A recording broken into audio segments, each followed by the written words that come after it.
Hey everyone, welcome to my channel, My Jewelry Addiction. My name is Tanya and I'm addicted to jewelry. I know you see a little bit right there. I'm not wearing any today because I went and cut stones yesterday, and last time I cut stones, the water splashes, and I remember my hands getting really grungy and I don't know, I felt like things were in the way. So I took everything off and I did cut some stones. I'll share with you in a second. But I also repaired a bunch of things that I said I was going to. So I don't know if you remember this ring. Ooh, this is a small ring. It's about a size 5.5. And I set one of those stones in there because there was a stone missing. One of the ones on the end, one of the rhinestones. I'm not sure which one it was. One of the four corners. And I didn't use any glue. I got it in sideways, and I had bored like where the metal is that's channel set. One of the channels, I took my little file and made a deeper channel on one side and popped it in there, and it's in there very secure. So it doesn't seem to be going anywhere. So that was awesome. You know what? It's probably closer to a size 6. I mean, I feel like it would fall off of my finger. Sterling silver vermeil. Nice ring. I fixed one stone on this Heidi Dawes ring, which I thought was pretty awesome. It's like huge. It's about a size 9. There's the Heidi Dawes. This is a Joan Rivers brooch that I picked up, I don't know, like 2 weeks ago. And I replaced the red eyes and one rhinestone on top. Super cute Joan Rivers. Dun, da, da, da. Told you guys, I pounded it back into submission. I did realize that the ring had been sized. You can see that the ring has been sized before, and there's a little tiny crack starting on the top, but it didn't work its way through. So I didn't want to pound that out too much right there because I didn't want it to snap. And I also set a stone in whichever side it was. And anyway, sterling silver, size 7. And I fixed it.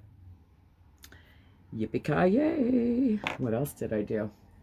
I also pounded this into submission, and looky here. Uh-oh. I've got a little bit of a tangled mess happening here. This is a bunch of sterling silver stuff that I'm bringing tonight. There's more, but that's the bundle I picked up. Yeah, I filed the back of that. I took the other nodule off there because this used to be a brooch, and I got it back into shape. How about that? Oh my gosh. Just using the simple tools that I had at home, my mandrel, a rubber mallet, and a small one, not a big one. I have both, but I was using the small rubber mallet, and I used my mandrel, and then I used some pliers to get out. There was a serious bend in there. I used the pliers for that. Just some things that I am bringing tonight. Oh, I did clean this, which turned out phenomenal. Let me just show you a couple of things that I'm gonna have tonight. Oh my gosh, what have I done? Dun da da dun. Jeez, there. I cleaned this. This is the sterling silver necklace that I found in the jar, and look how pretty it turned out.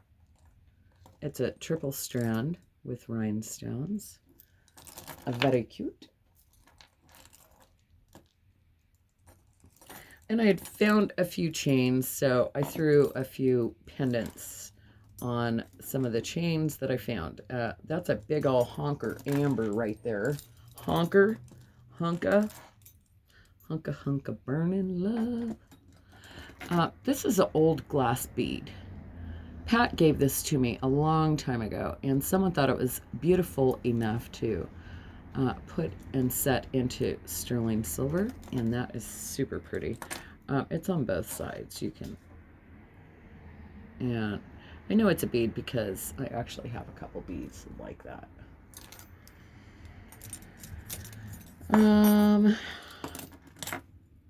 This was something that I had, but I cleaned some silver this morning.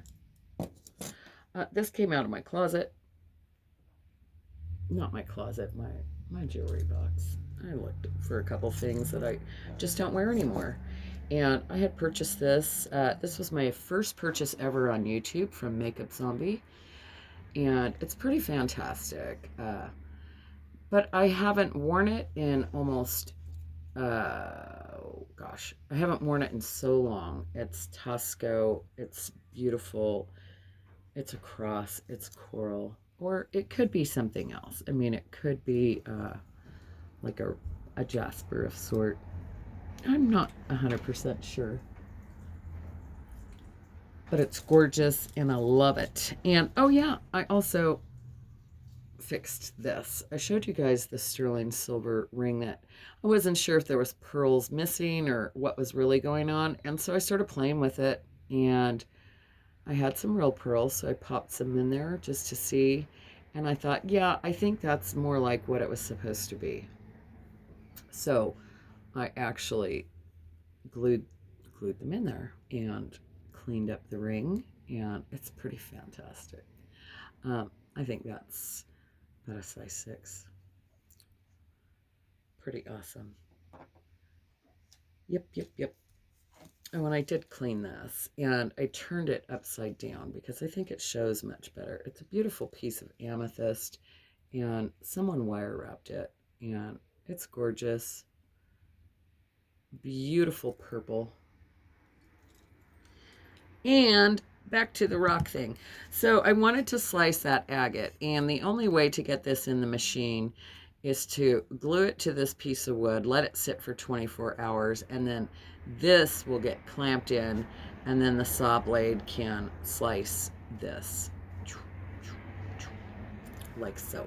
Or it would actually be from here, start here, and then work your way. Yeah, that's what we'll do next time I go back. And one of the slabs of Labradorite I had, yeah, you just cut your shapes where you want them and take it over to the little saw and, you know, hold it on both sides and zip like so. It's just like using a tile saw, which I've used, and or a skill saw or a table saw. And yeah, I've done a lot of woodwork, and I have all those tools. Well, no, I don't have a table saw. I wish I had a table saw. That would be pretty awesome. But this is one of the pieces of Labradorite that I cut. And this one I actually just cut. I didn't even start, I mean, I put a little bit of a dome on there, but I didn't really shape it too much. This was the last one that I worked on, actually. But look at that flash in there. It's so beautiful. I'm not sure what I'll turn this into. Probably maybe a bracelet, because that would be a honkin' ring, but I'm not sure. Not sure what I'm going to do yet, but might be a bracelet. This would be better for a ring, I think, that size there. I just played with this and shaped it. This was that piece of rutilated quartz, so I wasn't sure. I thought, well, maybe a pyramid. So I just smoothed out the edges a little bit, and I'm not sure what I'll do with that one just yet. This was my favorite, and I worked on this the longest. This was that really neat stone that I wasn't sure exactly what it was, and I still need to take all of these things to the polishing wheels. I was on the grinding wheels, And it's a separate tray, and you have to clean up after yourself. So they said it was only open 12 to 3. Someone had told me when I got there.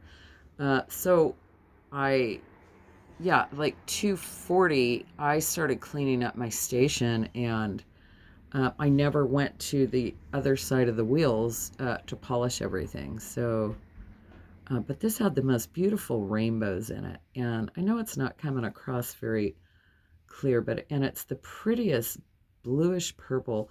And I mean, there are some true stone experts there that were throwing out these names yesterday. Everyone was, yeah, there were so many machines being used. And yeah, as a matter of fact, they were all being used. So, well, plus I needed to get it onto the board and let it sit for 24 hours before I could put it on the machine. But I wouldn't have been able to use it anyways because they were all being used. But I did get the proper hours. Silversmithing class is Mondays and, oh my gosh, did I forget Monday and Wednesday from 5 to 7? I sliced that bigger piece of amethyst. I just sliced the top portion of it off just to see what was happening on the inside there, to see what kind of stones I might be able to get out of it. This was that beautiful piece of fluorite. I made a cushion cut, and I'm not done polishing it, but it's really beautiful. I love how deep that purple is. And there's almost like a little band of orange before the green. Pretty. And then I cut this one, this other piece of labradorite. Let's see, let's get you some flash.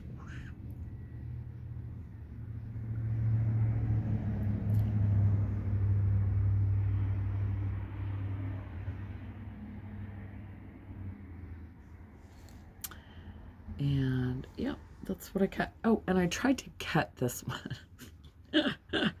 I watch Justin at Black Opal Direct. You guys go watch him. This reminds me of a knobby opal. And he just gets this potch off real easy on the little, on his little grinding wheel.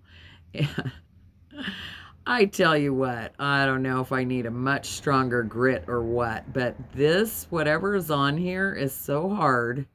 I was like, "Meh," for a long time, and nothing was happening. So, I mean, barely anything. So, I think I'm going to have to slice this stuff off to get to all that yumminess on the inside there, and then see what's happening on the inside. And then I can maybe take that to the grinding wheel. Hopefully it's not as strong as this. We'll see. Anyways, that was it. Oh yeah, I may as well show you a few other things that I found.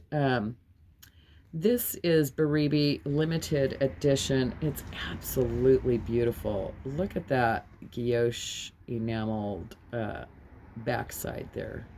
Purple gorgeousness. What else? Oh yeah, some amber. I found a couple. I opened up a tote in my dining room and I found some things. And look at this little lion guy, whatever he is. That looks like it's a sterling silver bale. And it's beautiful amber. And it's long. Long.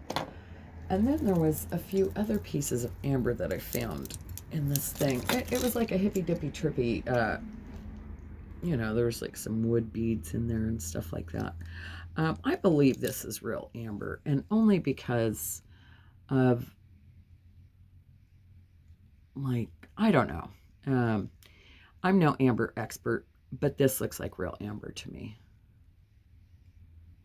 I could be wrong. I don't know. It's an amazing bracelet. I have another one of those somewhere. And then I found these amber beads here, or chips, and it's got the little hidden clasp there. And then I found this. This is pretty amazing. This is like super duper duper long. Like, this is probably 60 inches long, I'm suspecting. Let me see. Oh, man. Of course it is on the floor. Because I was measuring something earlier. Oh, no. It's probably bigger than that. It's 80 inches long. Wow. 80 inches long. And it's beautiful amber. Egg yolk and butterscotch. A little bit of cognacs here and there. Gorgeous. Beautiful. Beautiful. And, yep. That's it. No, actually, there's a couple more things. I found this. This was in that same hippy dippy trippy thing, and it's costume jewelry, but it's awfully pretty. And why is it sitting in a box? Hello. Hello. This is really cool. This is Tory Burch. It's some sort of a locket. Like you could put a, you know, you could put whatever you want in there. And then this one here. That's beautiful. It's a little Fabergé egg. And oh yeah, I heard someone say something earlier, so hang on. Okay, I'm going back. I'm back on. Tasha and Marissa just came in. Say hi, guys. Hello. This is a Lalique butterfly. Made by Lalique. The glass is etched Lalique, if you can see right there. And it is also signed Lalique right there. So yeah, these are some of the items that I will be bringing tonight, as well as many other beautiful items. Oh yeah, like this. Like, how did I forget this? Look how big that is. This is stone. It looks like Kendra Scott. I'm not sure. Oh my gosh, what'd you do to her? She's fine. She's just dramatic. Tasha. Just pick her up. Bambi, you okay, Mama? Oh, she cried. She made me nervous. Oh, the poor thing. Oh, anyhow, that's it. Okay. You guys have a beautiful and blessed day. And I'll see you tonight at 5 p.m. Pacific Standard Time. Be there or be square. Peace out.